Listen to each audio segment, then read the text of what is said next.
క్రీస్తు నామములు శుభములు. దేవుని పిల్లకు వందనములు. శుక్రవారం ఈరోజు మాట్లాడుతున్నటువంటి అంశం జీతగాల బోధల్లో నీతి సూక్తులు వారెవ్వా క్యాబాతాయ్ అన్నది క్యాప్షన్. జీతగాల బోధల్లో నీతి సూక్తులు వారెవ్వా క్యాబాతాయ్ అన్నది క్యాప్షన్.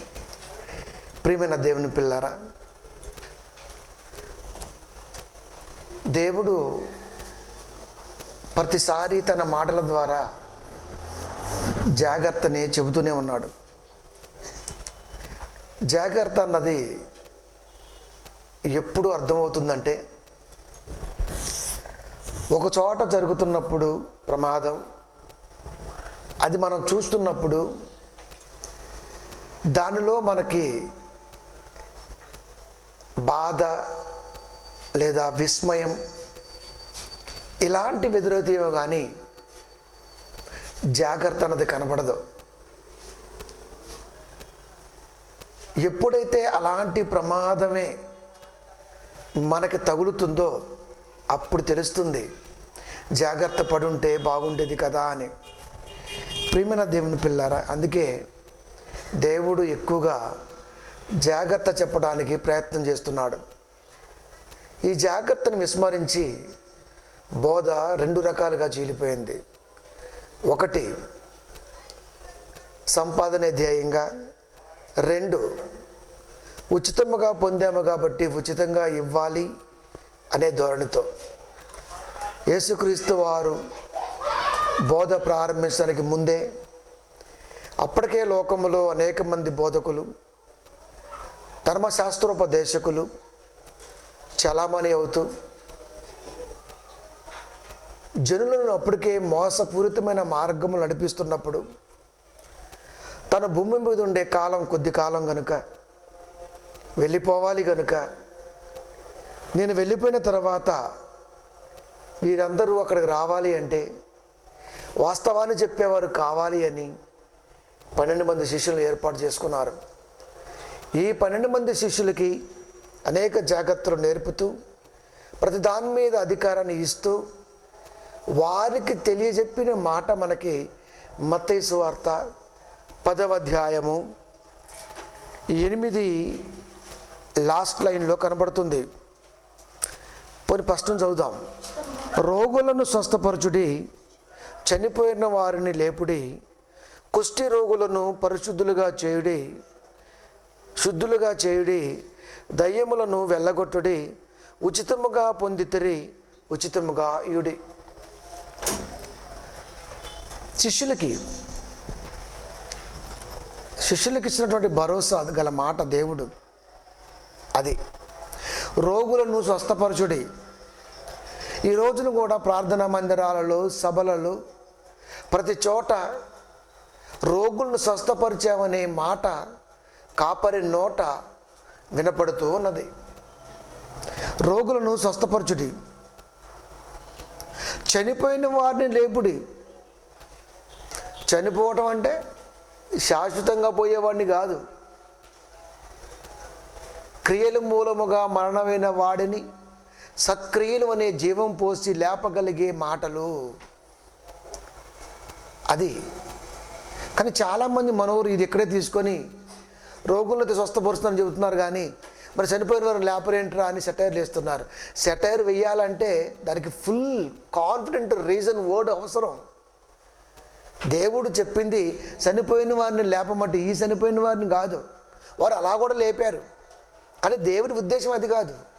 దేవుని దృష్టిలో వాక్యం లేకుండా చనిపోయిన వారిని, అది యేసుక్రీస్తు వారు కోరుకున్నటువంటి భావం. లేపుడి, కుష్టు రోగులను శుద్ధులుగా చేయుడి, దయ్యములను వెళ్ళగొట్టుడి, ఉచితముగా పొందితిరి, ఉచితముగా ఇయుడి. అంటే మీరు వాక్యం చెప్పడానికి వచ్చినప్పుడు, ఎవరైనా ఏదైనా అడిగినప్పుడు ప్రార్థనాపూర్వకంగా మీరు అందించగలిగే స్థితిలోకి రావాలి అన్నది వర్డ్ యొక్క ఉద్దేశం. ఇది జరుగుతున్న మనీలోకి వెళ్ళిపోయింది. పైసలు సేవ అంటే డబ్బుతో ముడిపెట్టి చేసేది కాదు. ఫస్ట్ ఆఫ్ ఆల్గా మనం గుర్తిరగవలసింది, రోగుల్ని స్వస్థపరిచిన, పోనీ మరొక క్రియలో మనుషులు నిలబెడుతున్నా, ఇదంతా తిరిగి ఎటుకూడి మరలా ఆ ద్రవ్య రూపంగానే కానుకగానో అందుతున్నప్పుడు ఇది దేవుడికి ఏమాత్రం సంతోషం లేదని, ఇలాంటి వాడు ఎవడో మీకు తెలియాలి అని దేవుడు రాయించిన మాట ఈరోజు మనం చూడాలి. యోహాను సువార్త 10వ అధ్యాయము 12వ వచనము, జీతగాడు గొర్రెల కాపరి కాడు, జీతగాడు గొర్రెల కాపరి కాడు గనుక, కాడు జీతగాడు గొర్రెల కాపరి కాడు అంటే గొర్రెలను కాసినంత మాత్రాన వాడిని కాపరి అనుకోవద్దు. గొర్రెల్ని కాస్తున్నంత మాత్రాన వాడిని కాపరి అనడానికి వీల్లేదు. వాక్యాలు చెబుతున్నంత మాత్రాన దేవుడు గుర్తెరిగినటువంటి వాడిగా వాడిని వర్ణించవలసిన అవసరం లేదు నీకంటున్నాడు దేవుడు. జీతగాడు గొర్రెల కాపరి కాడు గనుక, గొర్రెల కాపరి కాడు కనుక గొర్రెలు తనవి కానందున తొడేలు వచ్చుట చూసి గొర్రెలను విడిచిపెట్టి పారిపోవును. జీతగాడు గొర్రెలవు తనవి కానందున తొడేలు వచ్చుట చూసి, అంటే గొర్రెల కాపరి కంటే బలవంతుడిగా కనబడుతున్నాడు తొడేలు. ఎప్పుడైతే వాడిని చూడగానే గొర్రెల్ని వదిలేసి వెళ్ళిపోతాడు. యజమానుడికి ఏం చెప్పాలి? యజమానుడు శిరస్సు తీసే అంత ఉత్కృష్టుడైతే ఏం చెప్తాడు?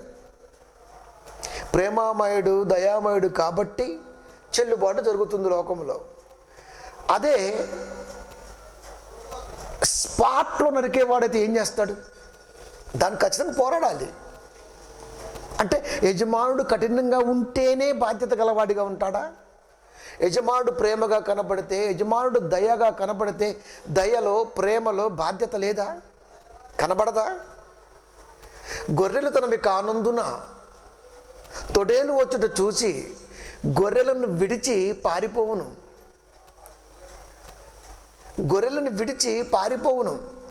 తొడేలు గొర్రెలను పట్టి చెదరగొట్టును. ఇంతకీ కాపలగా పెట్టుకున్న దేనికి? కాపరిగా ఉన్నది దేనికి? ప్రియమైన దేవుని పిల్లరా, కనుక జీతగాడి బోధలో అన్న పదంతో ఈ రోజున మనం ఈ మెసేజ్ని ఇస్తున్నాం. జీతగాడు కాదు, జీతగాళ్ళ అంటే నెంబర్ ఆఫ్ శాలరీస్ గాళ్ళు అని అర్థం. నెంబర్ ఆఫ్ శాలరీ గాళ్ళు. జీతగాళ్ళ బోధలో నీతి అనగా క్రీస్తు, సూక్తులు అనగా వాక్యం. అంటే శాలరీగా పని చేసేవాడు వాక్యం చెబుతున్నాడు, ఏమీ ఆశించకుండా చెప్పేవాడు వాక్యం చెబుతున్నాడు. బోధలో 2 రకాలు ఉన్నాయని లోకములో ఉంటున్నవారు అనగా విశ్వాసులుగా ఉంటున్నవారు గుర్తెరగక ప్రతిదానికి వారెవ్వ అనుకుంటూ వెళ్ళిపోతున్నారే కానీ దాని వెనకాల ఉన్నది ఏమిటి అన్నది మాత్రం ఎందుకు గుర్తిరగలేకపోతున్నారు? ప్రియమైన దేవుని పిల్లారా, అందుకే దేవుడు జాగ్రత్త చెబుతున్నాడు. జీతగాడు గొర్రెల కాపరి కాడు. మరి గొర్రెలను కాస్తున్నాడుగా. క్రీస్తు రాకముందు ధర్మశాస్త్రోపదేశకులు ఉన్నారు. క్రీస్తు వచ్చిన తర్వాత క్రీస్తు వాక్యాన్ని వ్యతిరేకరించి ధర్మశాస్త్రాన్ని బోధిస్తున్న వారు ఉన్నారు. పిలవకపోయినా క్రీస్తు పేరట దయ్యాలను వెళ్ళగొట్టేవారు ఆనాడు కనబడుతున్నారు. అయినా వీరందరూ నా నామాన్ని చిన్నగా ఏమి చేయర్లే, వారి గురించి మీరు పట్టించుకోమాకండి, తెలియపరిస్తే చాలు అని చెప్పాడు వారికి. మీరు మాత్రం ఏమి ఆశించొద్దు, ఉచితముగా పొందితిరి, నేను మీకు ఫ్రీగా ఇచ్చాను, మీరు ఫ్రీగా ఇవ్వండి. ఈ రోజున ఫ్రీ గాస్పెల్ అని ఎందుకు ప్రకటించరు? ఉచితమైన సేవ ఎందుకు ప్రకటించరు? ప్రభుత్వాలు ఉచిత సేవ నిమిత్తం అంబులెన్సులు కానీ హాస్పిటల్స్ కానీ కట్టకపోతే ప్రజాకౌరు ధ్వని కాలనీల్లో కానీ గల్లీల్లో కానీ సభల్లో కానీ సంఘాలలో కానీ అనగా మహిళా సంఘాలలో కానీ వెతుతున్నప్పుడు, ప్రభుత్వం వణుకుతున్నప్పుడు, ఉచిత అన్నది ఫ్రీ అన్నది లోకానికి వర్డ్ వినబడుతున్నప్పుడు ఇక్కడ ఎందుకు అర్థం కావట్లేదు? ఉచితం అన్నది లోక సంబంధమైనదా? ఉచితం అన్నది దేవుడు కోరుకున్న బంధంతో ముడిపడి ఉన్నదా? ఫ్రీగా గాస్పెల్ చేసేవాడు ఎవడు అసలుకి? ఫ్రీ గాస్పెల్ టీమ్ అని ఎవడన్నా పెట్టాడా? పెట్టడు. మరి మనం ఎలా వింటాం? వాడికి బాధ్యత లేని చెబుతున్నాడు దేవుడు. బాధ్యత లేనప్పుడు వాడి దగ్గర వాక్యం ఎలా వింటాం? ప్రియమైన దేవుని పిల్లారా, ఎలా వినగలం? అందుకే జాగ్రత్త చెబుతున్నాడు దేవుడు. జీతగాడు గొర్రెల కాపరి కాడు. శాలరీ గాలి బోధలో యావత్తు క్రైస్తవ ప్రపంచం ఈ రోజున నాశనానికి వెళ్తుంది. బాధ్యత లేదు వాడి దగ్గర. ఎందుకంటే వాడు ఉన్నది ఉన్నట్టుగా చెప్పలేడు. శాలరీ గాడు ఎవడైనా సరే టీచర్కి కొట్టే హక్కు లేదంటాడు. ఎందుకు చెప్పండి? రాజ్యాంగం ఎందుకు ఇవ్వలేదు? పోలీసు వారికి కూడా లేదు, అందరికి లేదు. పోలీసులో డిపార్ట్మెంట్ ఉంటుంది, దానికి హయ్యర్ డిపార్ట్మెంట్కి కొట్టే హయ్యర్ ఆ స్టేజ్లో ఉన్నోడు మాత్రం తీసుకోవాలి. చివరి కానిస్టేబుల్ కూడా కొడతాడు మనల్ని. వాళ్ళకి లేదు, అది రాజ్యాంగం కల్పించలేదు. కానీ దండించే విధానంలో రక్షణ పట్ల నిలవని పెట్టుకున్నారు. టీచర్ కొడితే పేరెంట్స్ దండెత్తుతారు, అదే వారు కొడితే పట్టించుకోరు. అంతే కదా ప్రియమైన దేవుని పిల్లరా? ఈ రెండు వేరియేషన్ మధ్య దేవుడు ఏం చెప్పాలి అనుకుంటున్నాడు? ఏమి చెప్తే బాగుంటుంది అనుకుంటున్నాడు? అంటే దండించటం వలన, దండకు సంబంధించినటువంటి మాటలు రావటం వలన మనిషిలో అవేర్నెస్ వస్తుంది, అలర్ట్ పెరుగుతుంది. దండనతో కూడిన బోధలో అవేర్నెస్ ఆలోచింపజేస్తాడు. ఒక ఉలికిపాటితనం ఉంటుంది, మిగతా బోధలో ఉండదు అది. ఎందుకని? అక్కడ అది లేదు కదా. అందుకనే దేవుడు జాగ్రత్త చెబుతూ జీతగాడే అని మాట్లాడుతున్నాడు. గొర్రెల కాపరి కాడు, వాడికి బాధ్యత లేదు అంటున్నాడు. కాపరి గురించి కాపరులో రకరకాల వేరియేషన్స్ ఉన్నాయి. కాపరి, ప్రవక్త, అపోస్తలుడు, ధర్మశాస్త్రోపదేశకుడు, ఇంకా నేను పెట్టుకోవచ్చు డాక్టర్. ఈ క్యాడర్లోంచి మరొక క్యాడర్ని కూడా పరిచయం చేస్తున్నాడు. కాపరే వీడు కూడా.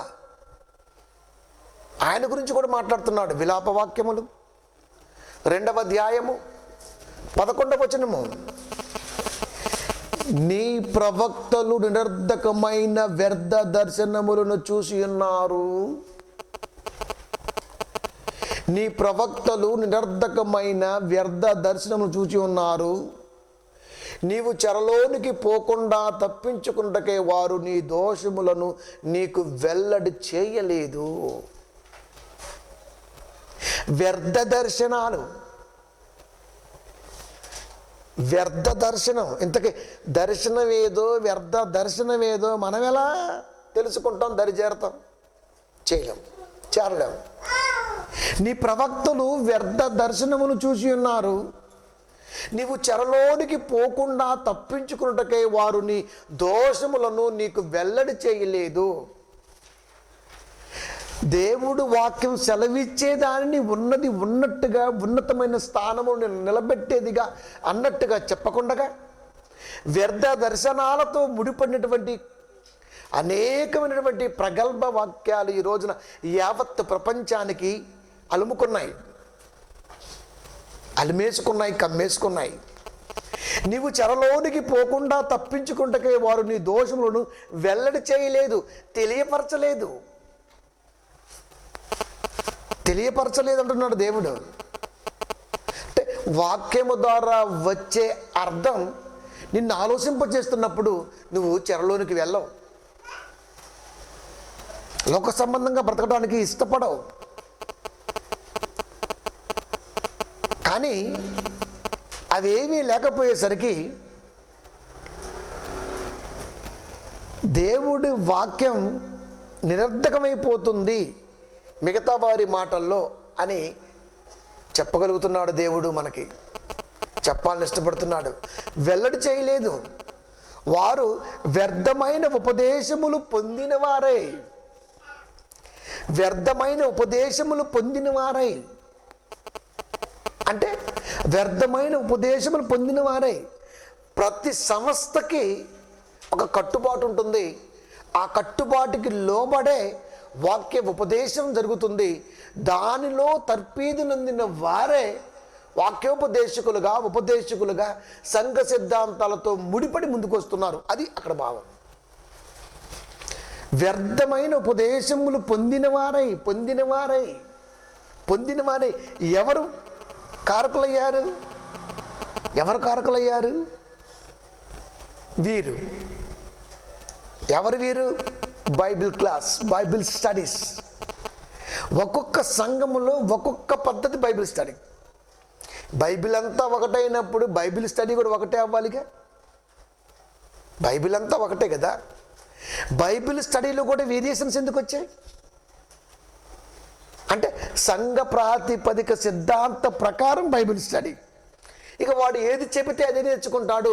వాడు కూర్చిన సంఘములకు వచ్చి వాడు కూర్చుంటాడు, వాడు అదే ఉపదేశిస్తాడు, అదే దేవుడు పలుకుతున్నాడు.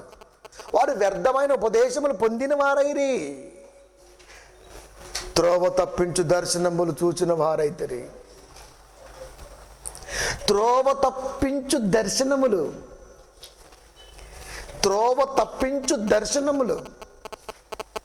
చూచిన వారైరి. ఎప్పుడైతే త్రోవ తప్పే దర్శనం మనకి వినకడానికి వచ్చిందో అప్పుడు ఖచ్చితంగా ఆటోమేటిక్గా మనము కూడా దాని ప్రకారంగానే మూవ్ అవుతాం. అది దాని ప్రకారం మూవ్ అవుతాం. యేసుక్రీస్తు వారు ఎక్కడ నీ దర్శనం చూసినా ఈ దర్శనం ప్రకారం చేస్తానని చెప్పాడా? సువార్తల్లో తన బ్రతికిన కాలంలో ఏమండి? లేదు కదా. ఎందుకు వస్తుంది? ఎందుకు వచ్చింది? ప్రియకుమారుడు లోకానికి వచ్చిన తర్వాత దేవుడు ప్రారంభ కాలములో పెట్టిన ప్రతీదీ నిరర్ధకమని ఎంచాడు. అంటే ఈయనని ఇంత గొప్పగా చేసినప్పుడు ఈయన ఎక్కడైనా నేను దర్శనం చూసి చెబుతున్నా అన్న పదం నీకు వాడతాడా? అపోస్తుల దర్శనం పొందొచ్చు.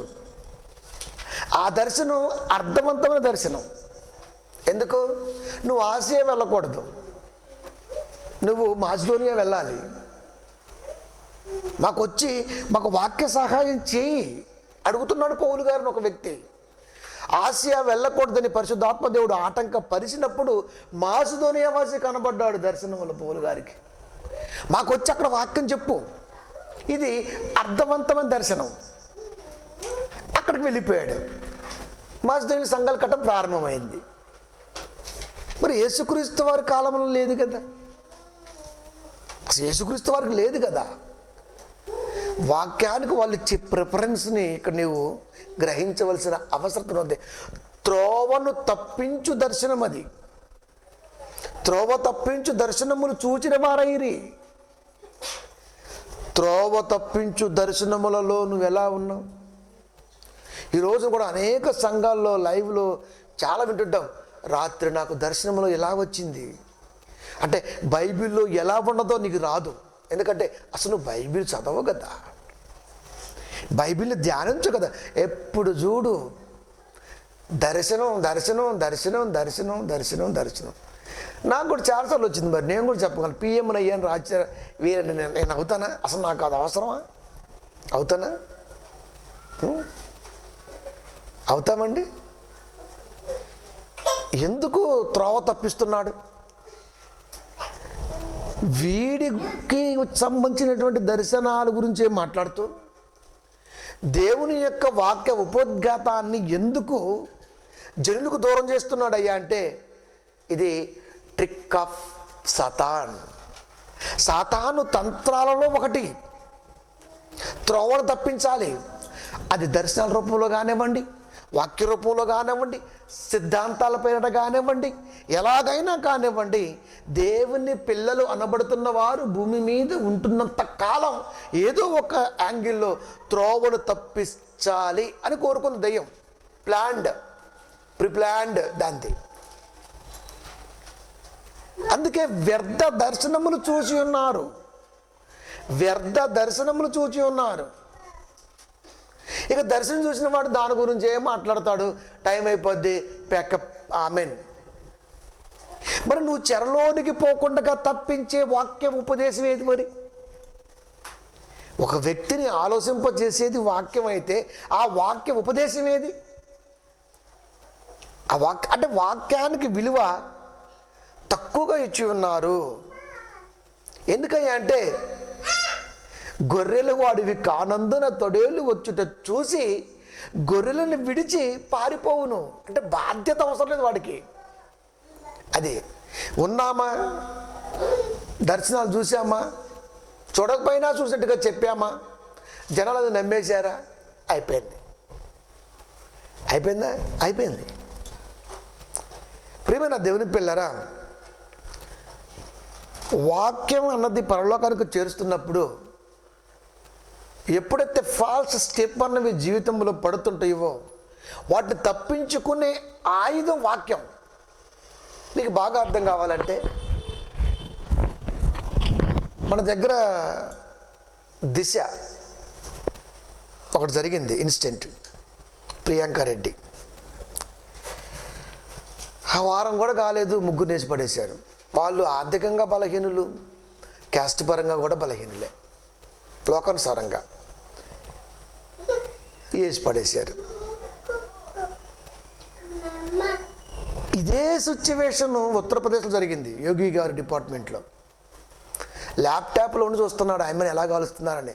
కాల్చింది పోలీసు వాళ్ళు. ఏం పీకలేండి, మీరు టెన్షన్ పడమాకండి, నా వెనకాల చాలా గొప్పడు ఉన్నాడు, ఓ యోగి గారు అమ్మ మొగుడు కూడా ఏం పీకలేడు కానీ టెన్షన్ పడద్దు. ల్యాప్టాప్లో ఉండి ఆ పాపని నడుం విరగ్గొట్టి బాణభంగం చేసి కాల్చేశారు. దాంట్లో ఆ రాజ్యసభ సభ్యుడు కొడుకు ప్రధాన సూత్రధారి. అక్కడ ఏది న్యాయం? ఇక్కడ ఇంకో విషయం చెప్పాలి. ఏంటంటే నరహంతకుడికి శిక్ష తప్పదు. మనం వాక్యంలో కూడా చెప్తుంటాం. అంటే తప్పు చేసిన వాడిని శిక్షించేది దేవుడు అని క్రైస్తవుడు తెలిసినప్పుడు ప్రియాంకారెడ్డికి న్యాయం జరగాలి అని ఫ్లడ్ కార్డ్ పట్టుకు తిరుగుతున్న వాడెవడం? అంటే ఒక వ్యక్తి చంపాడు కనుక ఆ వ్యక్తిని కూడా చంపండి అని మద్దతిస్తున్న వాడెవడు? ఇక్కడ నేను వీరికి సపోర్ట్ చేయట్లా, వీరికి సపోర్ట్ చేయట్లా, వాక్యంలో ఉన్నవాడికి అర్థం కావడం వరకు చెప్తున్నా. అండి సపోర్ట్ చేసింది ఎవరు? ప్రియాంకారెడ్డిని హత్య చేశారు, అది ప్రభుత్వం చూసుకుంటుంది. వాక్యం తెలిసిన వాడివి నువ్వు వాడిని చంపాలని కోరుకోవటం ఏంటి? సహోదరుడిని ద్వేషిస్తేనే నరహంతకుడు అన్నాడే, అలాంటిది అది ఆ డిపార్ట్మెంట్ చూసుకుంటుంది. మరి క్రైస్తవులంతా ఎందుకు వచ్చారు ముందుకి? రాకపోతే బాగోదనా? వస్తే సానుభూతి పెరుగుతుందనా? నువ్వు అరవకపోయినా వాళ్ళ పని వాళ్ళు చేస్తారు. నువ్వెందుకు అరిచావు? ద్వేషిస్తేనే నరహంతకుడు, అలాంటిది ఏకంగా చంపే అంటున్నావు. ఈ రోజున క్రైస్తవుడుగా ఉండి కూడా క్రైస్తవులు కూడా ఫ్లడ్ కార్డ్ పట్టుకొని రోడ్డు మీదకి వచ్చారంటే సంఘాలలో ఈ బోధకుడు సమాజాన్ని మార్చే తలంపులు గల వాక్యం చెప్పలేదు అని అర్థమైపోయింది దేవుడికి. అందుకే వచ్చాడు ముందుకి. న్యాయం జరగాలి అంటున్నాడు అంటే న్యాయం జరిగేది దేవుడిని ఎక్కడ చెప్తాడు? న్యాయం జరగాలని అక్కడ చెప్తుంటాడు. 2 in 1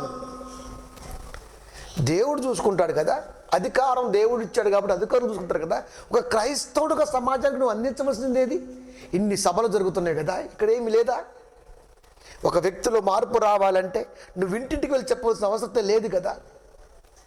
అది రెండవ బోధ. అంటే ధనాన్ని ఆశించి జరుగుతున్న సభల్లో త్రోవ తప్పి తిరుగుతున్న వాడికి మేలుకొలుపు మాటలు ఎక్కడివి లేవు. వాళ్ళకేదో కమ్మేసింది, వాళ్ళు ఏం చేశారో వాళ్ళకి తెలియకుండా పోయింది. తెలిసిన తర్వాత పశ్చాత్తాపానికి దారి లేకుండా పోయింది. ఈ రోజున వెల్లువెత్తుతున్న నిరసన ప్రభుత్వం రంగులో దిగింది. సజ్జనారు కాస్త బెజ్జం పెట్టేసాడు, అయిపోయింది. ఇప్పుడు క్రైస్తవులు ఎందుకు వచ్చారు? క్రైస్తవులు రావాల్సింది ముందుకి సత్యవాక్యంలో. ఇక్కడికి ఎందుకు వచ్చాడు? సానుభూతి చెప్పొద్దనే సానుభూతి ఎవడకు ఉండదు. ఏ ఇంట్లో పాపకు అన్యాయం జరిగితే ఎవడ ముందుకు రాడు. కానీ దానికంటే ముందు చేయవలసింది ఒకటి ఉంది వాక్యంలో. అది ఏది? అది చెయ్యాలి కదా నువ్వు. అది చేస్తే బాగుండేది. అది చేయకుండా ఇక్కడ అరుస్తూ ఉంటాడు. ఇక్కడ అరిసిన వాడు అక్కడ కరవలేడు. నువ్వు అరిస్తే వాళ్ళు చేయలేదు. ప్రియమైన దేవుని పిల్లరా, ఇవి మనకు అర్థం అవ్వాలి సిచ్యువేషన్స్. త్రోవను తప్పించు దర్శనములు చూసిన వారైరి. త్రోవను తప్పిస్తున్నాడా? తప్పిస్తున్నాడు. చూచిన వారైరి. కనుక తప్పు చేస్తున్న వాడికి ఆయుధం లోకంలో లంచం. లంచం 8,000 కోట్ల రూపాయలు తిని ఈ రోజున ఫారెన్ చెక్కేశాడు విజయ్ మాల్యా. ఏమైంది? లండన్ ప్రభుత్వం ఇస్తానన్న ఒక మాట, ఇవ్వను అని ఒక మాట, అప్పచెప్తాం అప్పచెప్పం. ఏమవుతుంది? చిన్న 50 రూపాయలకు చేస్తే పిటి కేసు కింద కోర్టు పంపిస్తుంటారు. మరి ఇదంతా ఏమైపోయింది? లంచం అనే ఒక ఆయుధం ఎవడినైనా సరే మంచి తీర్పులోకి తీసుకురావడానికి అది ఉపయోగపడుతుంది. అది ఆనాడు చెప్పాడు దేవుడు. చూస్తారా మాట? మీకా గ్రంథము 3వ అధ్యాయము 11వ వచనము. జనుల ప్రధానులు లంచము పుచ్చుకొని తీర్పు తీర్చుదురు. జనుల ప్రధానులు లంచము పుచ్చుకొని తీర్పు తీర్చుదురు. లంచం పుచ్చుకున్నాడు అంటే లంచం ఇచ్చిన వాడికి అనుకూలముగా తీర్పు చెప్పాలి. అంతే కదండి. 100 కోట్లు దొరికాడండి జడ్జి. తెల్లవారితే తీర్పు 100 కోట్ల రూపాయలు. న్యాయాధిమూర్తి, న్యాయాధిపతి ఎన్ని బిరుదులు రెడ్ హ్యాండెడ్గా పట్టుకున్నారు సిబిసిఐడి డిపార్ట్మెంట్. 100 కోట్ల జస్ట్ తిప్పి చెప్పినందుకు 100 కోట్లు న్యాయమూర్తికి. ఇంకెక్కడ న్యాయం ఉంది చెప్పండి లోకంలో? పైసలుంటే చాలు, ఏదైనా సరే మన కాళ్ళ దగ్గర ఉంటుంది. వాస్తవం. ఇక్కడ బలహీనులు కనుక వీళ్ళెంత మొత్తుకున్నా వినే ఛాన్స్ లేదు కనుక వీరిని ఎన్కౌంటర్ చేసి పడేశారు. అక్కడ బలవంతులు కనుక నడుము ఎర్రగొట్టినా సరే ఉత్తరప్రదేశ్ ముఖ్యమంత్రి సాక్షాత్తు దగ్గరుండి బూడిద చేయించాడు. ఎందుకు? పైసలు. వీళ్ళ దగ్గర పైసలు లేవు కదా, మరి చిన్న చిన్న ఇల్లులు కదా, గుడిసెలు కదా. వీళ్ళు చేసిన తప్పే, తప్పును సమర్థించట్లే. ఇక్కడ వ్యవస్థలో ఉన్నటువంటి మార్పు తీసుకురావాల్సిన బాధ్యత వాక్యాన్ని, వాక్యం పట్టుకున్న వాడిది లేదు కదా. అందుకే లోకాన్ని చూపించాడు. మన దగ్గరకు వచ్చి కూడా ఏమంటున్నాడు? వారు యాజకులు కూలికి బోధింతురు అంటే జనుల ప్రధానులు లంచము పుచ్చుకొని తీర్పు తీర్చుదురు. లంచం పుచ్చుకుంటే లంచం ఇచ్చిన వాడికి ప్రతికూలమైన తీర్పు రాదు, అనుకూల తీర్పే వస్తుంది. వారి యాజకులు కూలికి బోధింతురు అంటే దేవుని పిల్లల్ని కాచి కాపాడవలసిన వాడు కూలికి బోధిస్తున్నప్పుడు అక్కడ వాడికి ఏం జరిగిందో ఇక్కడ వీడికి కూడా అదే జరుగుతుంది. కూలికి బోధిద్దురు. ఇప్పుడు కూలికి బోధించేవాడు ఏం బోధిస్తాడు? కూలిచ్చిన వాడికి అనుకూలంగా మాట్లాడతాడు. అంతే కదండి. కూలిచ్చేవాడు అనుకూలంగా మాట్లాడతాడు. లంచం ఇచ్చిన వాడికి అనుకూలంగా తీర్పు అటు నుంచి వస్తుంది. కూలిచ్చిన వాడికి అనుకూలంగా ఇటు నుంచి వస్తుంది. కావాలంటే ఊర్లో చూడండి, లేకపోతే సభల్లో చూడండి, ఎక్కడేం చూడండి, వాక్యంలో వేరియేషన్స్. అది కనుక ఊరు మొత్తం సంఘంలోకి రావాలి, సంఘంలో కూర్చోవాలి, కానుకలు వేయాలి, గుప్పెడు బియ్యం వేయాలి, కొడుగుడ్లు వేయాలి, మంచిగా హ్యాపీగా నడిపేయాలి. కూలిపోద. ఈ కూలిపోతలో కూలిపోతున్నావురా అని చెప్పడం అది. ఎందుకంటే ఎప్పుడు చూసినా సరే వ్యర్థ దర్శనములు అంటే పనికి మాలిన ఆశీర్వాదములోనే ముంచుతాడు. అందుకే బైబిల్ అర్థం కాలే ఎవరికి. ప్రతి గ్రామాన్ని ఈ రోజున ఏదో ఒక సంస్థ అడాప్ట్ చేసుకుంది. ప్రతి గ్రామాన్ని. కొన్ని గ్రామాల్లో సిఎస్ఐ వెళ్తుంది, కొన్ని గ్రామాల్లో పెంతెకోస్తు వెళ్తుంది, కొన్ని గ్రామాల్లో సెవెంత్ డే వెళ్తుంది, కొన్ని గ్రామాల్లో లూథరన్, కొన్ని గ్రామాల్లో బ్రదరన్, కొన్ని గ్రామాల్లో ఆర్సీఎం దత్తత తీసేసుకున్న దెయ్యం. పెద్ద సంఘం కనబడుతుంది మనకి, చర్చి, ఊరంతా అక్కడే ఉంటుంది. అక్కడ ఒక సంఘం, దాన్ని స్థాపించిన వాడి సిద్ధాంతం ఉంటుంది. ఇది వాక్యంతో ముడిపడి ఉంటుంది. ఏ ఒక్కరిని కూడా ఆలోచించకుండా ఉంటుంది. వచ్చామా, 2 చుక్కలు కన్నీటి బొట్టు కాల్చామా, నెలకొక్కసారి ఏదో యేసుక్రీస్తు వారి శరీరం రొట్టె తిన్నామా, అక్కడి నుంచి జంపు జలానికి వెళ్ళిపోయామా, అంతా అయిపోయింది. అది ఎప్పటికీ తరగదు. ఇంకా ఆ సండే అలా ఫిలప్ అవుతుంది, అలా వెళ్ళిపోతుంది. ఇటుకి కానుకలు అంతే. ఇంకా కూలికి బోధిస్తారు. కూలికి బోధించేవాడు ఆత్మని కాపాడలేడు. అంటే ప్రతి గ్రామములో ఏమున్నదయ్యా అంటే ఏదో ఒక సంఘం ఆ గ్రామాన్ని ఆవరించింది. ఇప్పుడు ఇవన్నీ ఎలా బయటకు వస్తాయి? ఇంకెక్కడ వస్తాయి బయటికి? వేరులకు బాగా పాతుకొని పోతే బయటికి రావు. ఇంకా అది ఏదో 1-2 వలేసినప్పుడు చేప తప్పించుకుని నీళ్ళలోంచి వచ్చినట్టుగా చెప్పలేం, కానీ మిగతాదంతా కలాప్స్ రాసియచ్చు. అంతే కదా. ఒక సిఎస్డు నెలకి ఎంత, దశంభాగాల పేట కొంత, కానుకల పేట మరికొంత, ప్రార్థనల పేట ఇంకొంత, అంతా కంతే అయిపోయింది. ఇంకెక్కడ ఏమండి నీతి సూక్తులు ఎక్కడ? జీతకాల బోధల్లో లేవు. మరి నీతి గురించిటువంటి ఆలోచన లేనప్పుడు పరలోకం ఎలా వస్తుంది? అది కనబడదు కాబట్టి దాని అంత ఇంట్రెస్ట్ ఉండదు మనకి. కనబడితే కదా, కనబడితే జాగ్రత్త ఉంటుంది. కనబడదు గనుక జాగ్రత్త అన్న పదం కూడా అజాగ్రత్తలో ముడిపడిపోయింది, ఇమిడిపడిపోయింది. కానీ యాజకుడు అనగా కాపరి అనగా బోధకుడు ఎవడో తెలుసా? వీడు. మలాకీ గ్రంథము 2వ అధ్యాయము 7వ వచనము. యాజకులు సైన్యములకు అధిపతియగు యెహోవా దూతలు, మీడియేటర్స్, గాడ్స్ టు పీపుల్, దేవునికి ప్రజలకి మధ్యవర్తులు గనుక జనులు వారి నోట ధర్మశాస్త్ర విధులను నేర్చుకుందురు. ఎప్పుడైతే సంఘస్థాపన జరిగిందో అక్కడికొచ్చి దేవుని గురించినటువంటి మాటలు జనులు నేర్చుకుంటారు. కన్ఫర్మ్. వారు ఎవరో? ఈ యాజకులు, ఈ దూతలు ఎవరో జ్ఞానమును బట్టి బోధింపవలెను. యాజకులు సైన్యములకు అధిపతియగు యెహోవా దూతలు కనుక జనులు వారి నోట ధర్మశాస్త్ర విధులను నేర్చుకుందురు.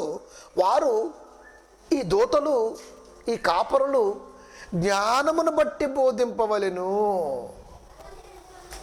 అంటే బోధ జ్ఞానాన్ని బట్టి ఉండాలి. అది నేను ఈ సభకు ఎలా వచ్చానో అని వీడి కష్టం అంతా చెప్తాడు. అసలు నేను సేవలకు ఎలా వచ్చానో మా నాన్న ఎంత కష్టపడ్డాడో చెప్తాడు. ఇవేనా నీ ఇంటి కథలు, నీ వంటింటి కథలు? ఇవేనా చెప్పేది? వీటితో ఏం పని జనాలకి?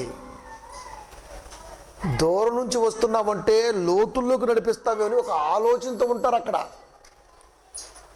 అదేది? దూరం అయితే కనబడింది కానీ లోతు మాత్రం పూడుకుపోయింది. ఏది? ప్రియమైన దేవుని పిల్లారా, అందుకే దేవుడు కూలోడి బోధకి, మామూలుడి బోధకి, అంటే ఏమి ఆశించిన వాడి బోధకి వేరియేషన్స్ లోకంలో వాడికి అర్థం కావాలని కోరుకున్నాడు దేవుడు. అందుకే ఈ 2 విషయాల మీద దేవుడు మాట్లాడుతున్నాడు ఈ రాత్రికాల సమయమందు. యాజకులు సైన్యములకు అధిపతియగు యెహోవా దూతలు గనుక జనులు వారి నోట ధర్మశాస్త్రములను నేర్చుకుందురు. వారు జ్ఞానమును బట్టి బోధింపవలెను. బోధించేవాడి బోధలో జ్ఞానం ఉండాలి. బోధించేవాడి బోధలో జ్ఞానం ఉండాలి. అంటే సంఘములో బిడ్డలు వాక్యం వింటే ఎక్కడికి వెళ్ళినా ఏ తప్పుడు రెఫరెన్స్ వక్రీకరించి బోధిస్తున్న వెంటనే క్యాచ్ చేయగలిగే కెపాసిటీ నేర్పాలి. అంత పవర్ఫుల్గా సంఘాన్ని స్థిరపరచాలి, అది కోరుకున్నాడు దేవుడు.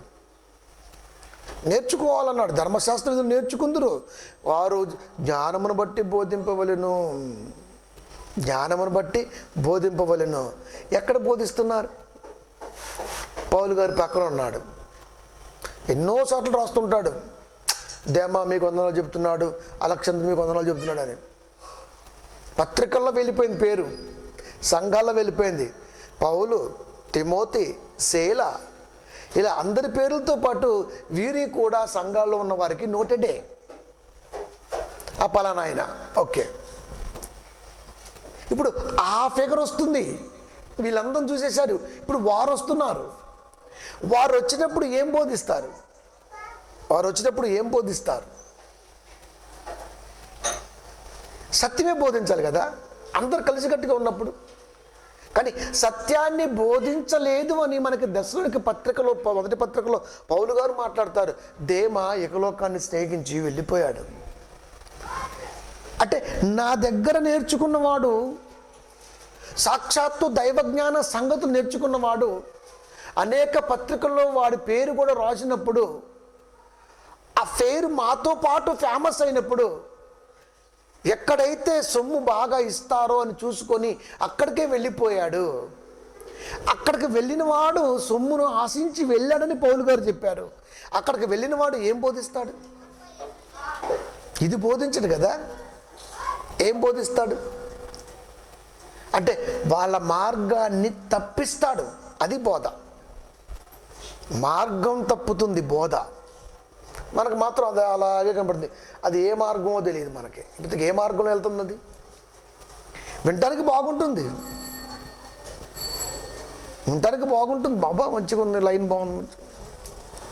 కానీ ఎక్కడైనా చిన్న పాయింట్ మిస్ అయితే అది పక్కకు వెళ్ళిపోతుంటే, ఆ పక్కకు వెళ్ళిపోయేది ఖచ్చితంగా త్రోవను తప్పించు బోధ అయిపోతుంది. అది ఎప్పుడు అర్థమవుతుంది? కన్ను మూస్తేనే అర్థం అవ్వాలి, అప్పుడు దాకా అర్థమవుతుంది. మరి ఎలా? తెలియజెప్పటం వరకే కదా మనం నేర్చుకుంది. దేవుడు చెప్పింది కూడా అదే. ఇర్మియా గ్రంథము 23వ అధ్యాయము 30, 31, 32. కాబట్టి తమ జతవాని యొద్ద నుండి నా మాటలను దొంగిలించు ప్రవక్తలకు నేను విరోధిని. కాబట్టి తమ జతవాని యొద్ద నుండి నా మాటలను దొంగిలించు ప్రవక్తలకు నేను విరోధిని. జతవాని దగ్గర నుండి, జతవాని దగ్గర నుండి. ఇప్పుడు చెప్పినా మీకు అలెగ్జాండర్ దేమా, అది తప్పిస్తున్నారు, విరోధిని. ఇదే యెహోవా ఒకరు మాట్లాడుతూ, స్వేచ్ఛగా నాలుకలాడించుకొనుచు దేవోక్తులను ప్రకటించు ప్రవక్తలకు నేను విరోధిని. స్వేచ్ఛగా నాలుకలాడించుచు మొదలు పెట్టాడంటే మొఖాన ఖచ్చితంగా ఒక 1/2 కిలో ఉమ్ము పడిద్ది. అది దీని నిండా ఉమ్మే పడిద్ది. అయ్యగారి ప్రసంగం అయిపోయాక ఇది మంచు. ఎందుకు అంతే? బట్టిన వాడిగా టకా టకా టకా టకా టకా టకా చెప్పేస్తే జ్ఞానవంతుడు అయిపోతావా? చరిత్ర తెలుసుంటే, భౌగోళికత తెలుసుంటే, భూగోళం మీద సముద్ర జలాల ఆలోచనపరమైనటువంటి జ్ఞానం నీకుండే, వాక్యంతో ముడిపట్టి నాన్ స్టాప్గా మాట్లాడచ్చు. మధ్య మధ్యలో ఆ ఖండంలో అమ్మాయిని చేర్చొచ్చు.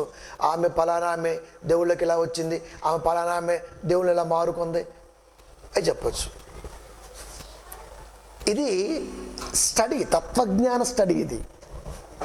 అది అంటే లోక జ్ఞానంలో వృత్తిని సంపాదించిన తర్వాత దేవుని మాటను పట్టుకొని కేవలం దీన్ని మాత్రమే చూపించి అలా పక్కకెళ్ళి అలా చుట్టేసుకొని వస్తుంటారే, వారి గురించి మాట్లాడుతున్నాడు. తమ నాలుకలను ఆడించుచు దేవోక్తులను స్వేచ్ఛగా ప్రకటించు ప్రవక్తలకు నేను విరోధిని చెప్పేస్తున్నాడు. అంటే టక టక టక టక టక టక టక టక మాట్లాడుతూనే ఉంటుంటాం మనం. మార్గం లేకుండా మాట్లాడితే ఏమి లాభం? చైనాలో ఒక ప్రాంతంలో హోయాంగ్ హో నది ఉంది. పాపం ఇది 1 సంవత్సరం ఇలా పొంగిద్ది, 1 సంవత్సరం ఇలా పొంగిద్ది. ఇలా పొంగినప్పుడు ఇటు వస్తారు, ఇలా పొంగితే అటు పోతారు. దీంట్లో కొందరు పోతారు, దీంట్లో కొందరు పోతారు. మొత్తానికి సంవత్సరానికి ఎవరినో ఒకటి చంపుతూనే ఉంటుంది. ఒక నది ఓయంగ్ హో, అది ఎప్పుడు ఎక్కడ ఎలా పొంగితే తెలియదు. ప్రాణం అయితే పక్కా పోతుంది. ఎప్పుడు ఎక్కడ ఎలా పొంగుతుందో తెలియనప్పుడు అక్కడే ఉండవలసిన అవసరం ఏంటి? వాళ్ళు అక్కడి నుంచి బయటికి రాలేరు. అందుకనే చాలా భూకంపాలు కూడా ఎక్కువ ప్రాంతాల్లో. అందుకనే అట్టలతో చాలా లైట్ వెయిట్తో ఉంటాయి వాళ్ళ హౌసులన్నీ.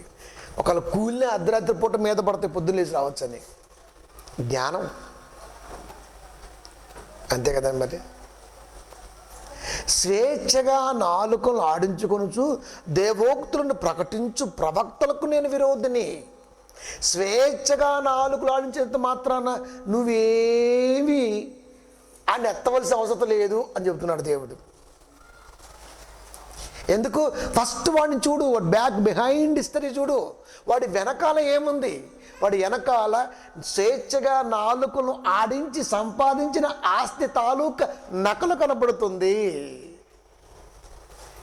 అది చూడు ఫస్ట్. వచ్చే బోధకుడి వెనకాల ఏముందో చూడు. వాడు చెప్పే మాట కాదు. వాడు దేంట్లో వచ్చాడు? మంచి కారులో వచ్చారు, రేంజ్ రోవర్, ఒక 60-70 లక్షలు ఉంది. ఎక్కడిది ఇది?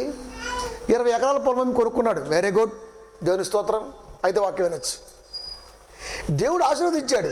పచ్చి అబద్ధం. మేల్కొల్పు కావాలి జనాలకు. ఫస్ట్ ఆఫ్ ఆల్ వస్తున్నవాడు వాడి వెనకాల ఉన్నటువంటి బ్యాక్గ్రౌండ్ ఏంటి? వాడి వెనకాల ఏముంది? స్థిరాస్తి ఉంటే అమ్మి దేవుడికి పెట్టి ఇంత గొప్పగా ముందుకు వచ్చాడా, లేదా జనులను మోసం చేసి సంపాదించి రేంజ్ రోవర్లో తిరుగుతున్నాడా? ఏముంది? వెంటనే లేచేసి స్టూడెంట్స్ అంతా ఫ్లగ్ కార్డులు పెట్టేసి వెళ్ళిపోవాలి. అక్కడ గ్రౌండ్లో రౌండ్గా జెండాలు బత్తాం కదా, ఆ జెండాల మధ్యలో పెట్టాలి. ఏమని? మంది కొంపలు ఆచి సువార్తకు వచ్చాడు, మేము వినాం అని చెప్పుకోవాలి. సెన్సేషన్ న్యూస్ క్రియేట్ అవుద్ది ప్రపంచానికి. అంతే కదా. ఎక్కడిది నీకు ఆస్తి? ఎక్కడిది నీకు? ఏం చేస్తే వచ్చింది? పోనీ చెప్పు, ఎక్కడి నుంచి వచ్చిందో పోనీ విందాం. అది చెప్పడం. మరి ఏం చెప్పడానికి వచ్చావు? మీరందరూ కలిసి బాగా కష్టపడి దేవుడికి, అనగా మీ అయ్యగారికి, ఆ ప్రాంతంలో అయ్యగారికి సపోర్ట్గా వాక్యం చెప్తాడు. గుప్పెళ్ళి విప్పండి, దేవుడు ఆశీర్వదిస్తాడు. గుప్పెళ్ళిప్పితే దేవుడు ఆశీర్వాదించడప్ప, గుండె చప్పుడు విప్పితే ఆశీర్వదిస్తాడు. అది నీ గుప్పుడు ఎవడికి కావాలరా? తోటకూర అంత లేదు నీ గుప్పెడ, ఎవడికి కావాలి? అది బిచ్చగాడా దేవుడు? పోనీ కాపరి? వెనకాల ఉంది మహాశక్తి. అది ఒక్కసారి అలా ఊపిందనుకో తోక, అంతే, లోకం వచ్చి కాలకాడ ఉంటుంది. దాన్ని నమ్ముకొని సేవ చేయవలసిన వాడు వీరిని నమ్ముకొని సేవ చేస్తున్నాడు ఎక్కువ పర్సంటేజ్. అందుకనే ఆడెప్పుడు రేంజ్ రోవర్లో ఉంటాడు. మనం ఎప్పుడు ఏ రేంజ్కి రానటువంటి బేవర్స్గాల్లాగా ఓవర్గా ఆలోచిస్తూ ఉంటాం. ఇక్కడ ఎందుకు ఆలోచించాం? మనం ఎందుకు ఆలోచించలేకపోతున్నాం? మేలుకొల్పు ఉచితముగా పొందితిరి. పోనీ వచ్చామని ఫ్రీగా చెప్తున్నాడా? మళ్ళీ సారి రావాలంటే ఫుల్ ఫ్లెడ్జ్డ్గా మళ్ళీ కాంబినేషన్స్ సిస్టమ్ ఉండాలా. ఇవన్నీ ఎక్కడ కొత్తగా ఎందుకు వచ్చాయి లోకంలోకి? కొత్తగా ఎందుకు వచ్చాయి? తెలియపరచమన్నాడు కాబట్టి చెప్తున్నాం. స్వేచ్ఛగా నాలుకలాడించుకొనుచు దేవోక్తులను ప్రకటించుచు ప్రవక్తలకు నేను విరోధిని. ఇదే హోవాకు. అంతే కదండి. మాయా స్వప్నములను ప్రకటించి, మాయా స్వప్నములు అంటే అరెక్కుంటంలో వైకుంఠం చూపిస్తాడు మనకి. మాయా స్వప్నం అంటే చెప్పలే, అంత టోటల్గా బిజినెస్ కదా మాయా స్వప్నం. అదే మీకు బాగా అర్థం కావాలంటే, బాగా అర్థమైంది ఒకటి చెప్తాను. నా చిన్నప్పుడు వారానికి 15 రూపాయలు కట్టాలి. వారానికి ఎంత? 15. 50 వారాలు. ఒక కార్డు ఉంది, వాడి పేరు వెలంగిని అని, పెద్ద ముదురు. అప్పుడే ముదురు అంటే ఆలోచించండి, చచ్చిపోయాడులేండి. ఫస్ట్ సైకిలు, తర్వాత ఇంకేదో ఫ్రిడ్జ్, తర్వాత సభ్యులు ఎంతమంది తెలుసా? 500 మంది. 500 మంది. సైకిల్ నాకు తెలిసినప్పుడు 750 సంథింగ్ ఎంత ఉంది, నాకు అదే గుర్తు, అంతే. ఇప్పుడు లెక్క వేయండి, 500 మంది 15 రూపాయల లెక్క ఎంత అవుతుంది? ఎంత అవ్వాలి? తర్వాత ఫ్యాను, మనం కట్టేది ఎంత? ఇంతే. టోటల్ కౌంటు 750 రూపాయలతో cycle 15 into 500 into 15 is equal to ఎంత వేసుకుంటే అంత. సైకిల్ ఎంత? దీంట్లో ఎంత వచ్చింది? ఆశ 15 రూపాయలకు సైకిల్ వచ్చిందని. వచ్చిన వాడు తొక్కుతూ ఉంటాడు రోడ్డు మీద పడి. రానోళ్ళు ఇంకొక వారంలో రాకపోద్దా? నెక్స్ట్ వారం ఎంత కట్టాం మనం? 30 రూపాయలు కదా. ఈసారి ఏంటి? ఫ్రిడ్జ్. నేను మొన్న కొన్నప్పుడు 7,000 ఎంతో ఉంది, అప్పుడు అంత కూడా లేదు. అది అటు చూడండి ఎట్లా వేసాడు. దీన్ని ఏమో తెలుసా? మాయ, లక్కీ. లక్కీ అక్కడే ఉంది. లక్ తగిలితే అదే మాయ, అంతే. మాయా స్వప్నములను ప్రకటించి వాటిని చెప్పుచు మాయా స్వప్నములను ప్రకటించడమే కాదు, వాటిని చెప్పుచు. అంటే నీకు లక్కీ డ్రా లాంటివి సంఘాలను ప్రకటించడమే కాదు, వాటి గురించి చెబుతున్నాడు మళ్ళా. అంటే సంఘం ఏమైపోయింది? త్రోవ తప్పింది. అది ఇంకొక కొత్త ట్రిక్. మళ్ళా సంఘంలో వాళ్ళు ఎక్కడికి పోకూడదు, వ్యాపార ధోరణి అండి. పాప కష్టపడి చేసే వాళ్ళు చాలామంది ఉన్నారు, వాళ్ళ గురించి కాదు. కానీ దీంట్లోనే మళ్ళీ చీటీ పాట. సంఘాలు ప్రజెంట్ నడుస్తుందిలేండి ట్రెండ్. ఇంకెక్కడికి పోతారు? 20 నెలలు అంటే సంవత్సరంన్నర పైనే. అది జాయిన్ చేపిస్తే కొత్త వాళ్ళు వస్తే మళ్ళీ కమిషను, బోల్డ్ ఆఫర్స్. అంటే సంఘంలో కనపడాలి, కమిషన్లు రావాలి, పైగా దేవుని పేరట మళ్ళీ డబ్బులు దబ్బాలి, నీకేది వచ్చినట్టుగా ఇవ్వాలి. అంటే టోటల్గా ఎటు చూసిన వాడికే లాభమా? దీని గురించే ప్రకటన. దీంట్లో ఆడవాళ్ళు ఆర్తీరు ఉంటారు బాగా. ఎక్కువ అయ్యగారి పిల్లలు ఎలాంటి వాళ్ళేనండి. పాపం మీ అమ్మగారు అలాంటిది కాదు, కానీ ఎక్కువ అయ్యగారి పిల్లలు ఎలాంటి వాళ్ళేనండి. నేను మస్తు మంది చూసిన అయ్యగారు భార్య అంటే ఖచ్చితంగా అది సంఘాన్ని తినేదేనండి. నిజం ప్రియమైన దేవుని పిల్లారా. ఎందుకు? వాళ్ళకంతే. ఇంకా మొగుడికి ఏం పని ఉంది చెప్పండి? అయ్యగారికి అడిగి ఏం పని ఉంది? ఇంకా ఇదే పని కదా. మాయా ప్రగల్భత చేతనం. అబ్బాబోయ్, అసలు ఇంక దీన్ని చెప్పలేము. ఇంక మనం ప్రగల్భత అంటే అసలు ఇంకా చెప్పారు, మాట్లాడారంటే మనం ఫిక్స్ అయిపోతాం. ఇంకా నా ప్రజలను దారి తొలగించే వారికి నేను విరోధిని. మాయా స్వప్నములను ప్రకటించటం, మాయా ప్రగల్భత జనాలకు తీసుకెళ్ళటం, జనుల దారి వాక్యం తప్పించటం వారికి విరోధిని. అంతేకాదు, నేను వారిని పంపలేదు, వారికి ఆజ్ఞ ఇయ్యలేదు. వారు ఈ జనులకు ఏమాత్రము ప్రయోజనకరులు కారు.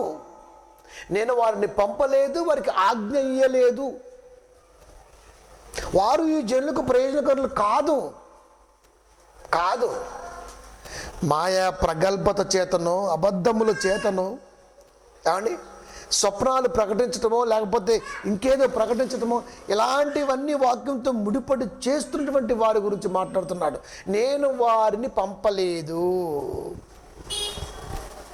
ఎవరు వచ్చారు? ఎవరు పంపించారు? మరి ఎవరు పంపించారు? వాడే. గుంటూరులో వాక్యం చెప్తారా? యేసుక్రీస్తు వారి మాట పోస్ట్ పెట్టుకుంటారు. ఏమని? సొంత ఊర్లో ఎవడు కూడా ప్రవక్త గనుడు అవ్వలేడు. చెప్పిన నేను మీకు వాక్యాన్ని. గనుడు అవడా? ఎందుకు అవడం? యేసుక్రీస్తు వారు సొంత ఊర్లో గనుడు అవ్వలేదా? అక్కడ ఎందుకు చెప్పాడు? అది మీకు చెప్పిన ఆ టాపిక్. కనుక అక్కడి నుంచి వేరే చోటుకి వెళ్తారు. అంటే మన హిస్టరీ తెలియని చోటకి వెళ్ళిపోయి మనం హిస్టరీ క్రియేట్ చేద్దామని ఫిక్స్ అయిపోతూ ఉంటాం. అక్కడ ఎవరో తెలుసు, నాలంటోడు ఉన్నాడు అనుకోకడో ఫస్ట్ లాగుతాడు అనమాట. అది ఏం చేస్తావు సారు, ఏం చేస్తా, ఉద్యోగం చేస్తాడు, నువ్వు మంచిది చేసుకో ఉద్యోగం. ప్రియమైన దేవుని పిల్లారా, నేను వాడిని పంపలేదు. పంపకపోయినా వచ్చే గుణం అప్పుడు ఉంది, ఇప్పుడు ఉంది, ఎప్పటికీ ఉంటుంది. ఎందుకు? ప్రభువు కోత విస్తారం అంటున్నాడు. బాలరాజు గారి మాట ఇది. పుట్టినా కొడుకు ఇప్పటికీ కనబడ్డా నా కంటికి. అంటే కోత విస్తారం అంట, పనివారు కొద్దిమంది అంట. ఊసినోడే కానీ ఉయ్యినోడు లేడు. ల్యాండ్ కబ్జా చేసి చర్చి కట్టచ్చండి. దమ్మున్న మగోడు కొని కడతాడు. కబ్జా, నువ్వు ఆఫ్టర్ ఆల్ భూమిని కబ్జా చేసి దేవుడు వాక్యాన్ని ప్రకటించాలి సిద్ధపడ్డామంటే నువ్వెంత లోఫర్ గడువు, లఫ్ట్ గడువు అర్థమైపోవాలి. అది కబ్జా చేయటం అదే కదా మరి. కబ్జా మనసు చూడండి, దొంగిలించటం. అది దొంగిలించేవాడు ఎప్పుడు చేయలేడండి. ఎందుకు? ఇలాంటి క్యాడర్ ఎక్కువ ఉంది. ఈ క్యాడర్ మొత్తాన్ని ఏరేయాలి, ఆరేయాలి, అంతే. వారికి ఆజ్ఞ ఇయ్యలేదు. వారు ఈ జనులకు ఏమాత్రము ప్రయోజనకారులు కారు. ఈ జనులకు ఏమాత్రము ప్రయోజనకారులు కారు. అంటే ఇన్ని రెఫరెన్స్లో దేవుడు చెప్పింది ఏంటయ్యా అంటే, మీకు మొగుడు రాబోతున్నాడు రా అని చెప్పాడు. అది టోటల్గా. ఒకడు వస్తాడు, ఒక టైం ఉంది, ఒక పీరియడ్ ఉంది. అది వచ్చేవాడు మొగుడు. ఒకడు వస్తాడు, అది వాడి రాక వరకే మీ సాగుతాయి, ఆ తర్వాత సాగం. ఎందుకు? ప్రతి దాన్ని ఓపెన్ చేస్తాడుగా, ప్రతి దాన్ని చెప్పేస్తుంటాడుగా.